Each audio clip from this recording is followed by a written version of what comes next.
নমস্কার বন্ধুরা, আজকে আমি এই ভিডিওতে কুম্ভ রাশির রাশিফল সম্পর্কে বলবো না, বলবো এই 2025 জুলাই থেকে ডিসেম্বর অবধি কুম্ভ রাশির লোকেদের জীবনে বেশ কিছু মহত্বপূর্ণ ঘটনা ঘটতে চলেছে।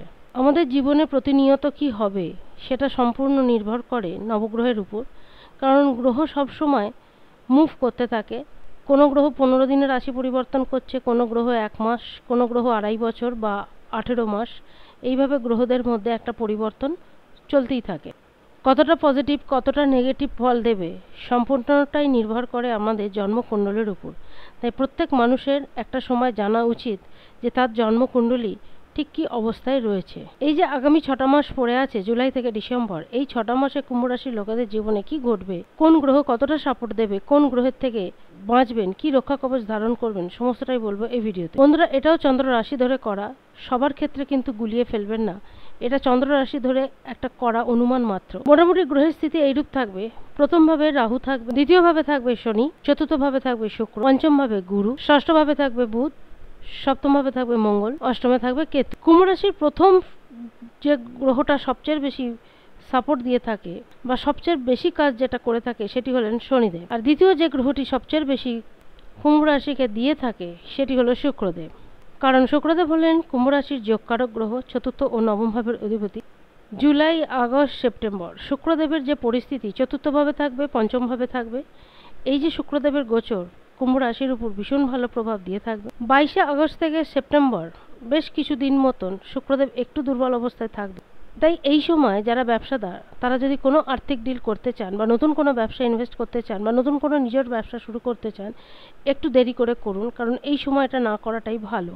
তার আগে জুলাই এবং আগস্ট, অর্থাৎ জুলাই থেকে 22 আগস্ট পর্যন্ত সময়টা খুব ভালো যাবে।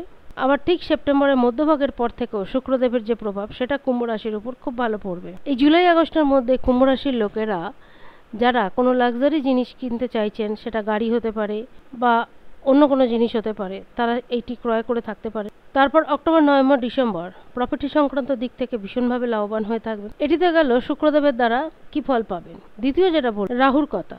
দীর্ঘ 18 বছর পর রাহু আপনাদের প্রথমভাবে গোচর করেছে। চন্দ্রমার উপর যখন রাহু আসে, রাহু হচ্ছে একটি ছায়াগ্রহ, পাশাপাশি রাহু হলো অত্যন্ত চতুর রাজনীতিবিদ। তাই যখনই চন্দ্রমার উপর রাহুর প্রভাব পড়ে তখন রাহু সেই ব্যক্তিকে প্রচুর পরিমাণে চতুরতা দেয়, তাকে রাজনীতিবিদ করে তোলে। রাজনীতিবিদ করে তোলে মানে এই নয় যে তাকে রাজনীতির সঙ্গে যুক্ত হতে হবে। পাশাপাশি রাহু মনকে ডাইভার্ট করে থাকে। ভালো কাজ করলেও দেখবেন কখনো কখনো মনে হয় যে কাজটা ঠিক করছি, খারাপ কাজ করলেও আবার কখনো কখনো মনে হয় যে কাজটা হয়তো আমি ঠিক করছি না। এই যে ধরনগুলো, এইগুলো কিন্তু রাহুর দ্বারাই হয়ে থাকে। তবে রাহু যেখানে সবচেয়ে বেশি কনফিউশন দিয়ে থাকে সেটা হলো প্রেম জীবনের উপর। রাহু যখন চন্দ্রমার উপর প্রভাব বিস্তার করে তখন এই জিনিসগুলো হয়। অপরদিকে শনিদেব যখন চন্দ্রমার উপর প্রভাব বিস্তার করে তখন মানুষের মধ্যে অ্যাংজাইটি ভাবটা বেশি বাড়ে। এটা গেল নেগেটিভ দিক। ভালোও আছে। ভালো কি হবে, প্রথমেই বলেছি রাহু চতুরাই দিয়ে থাকে। তাই চালাকির মাধ্যমে, বুদ্ধির মাধ্যমে 10 ঘন্টার কাজটা হয়তো 1 ঘন্টা 2 ঘন্টার মধ্যে করে ফেলতে পারবেন। তৃতীয় যে গ্রহটার কথা বলবো সেটা হলো কেতু।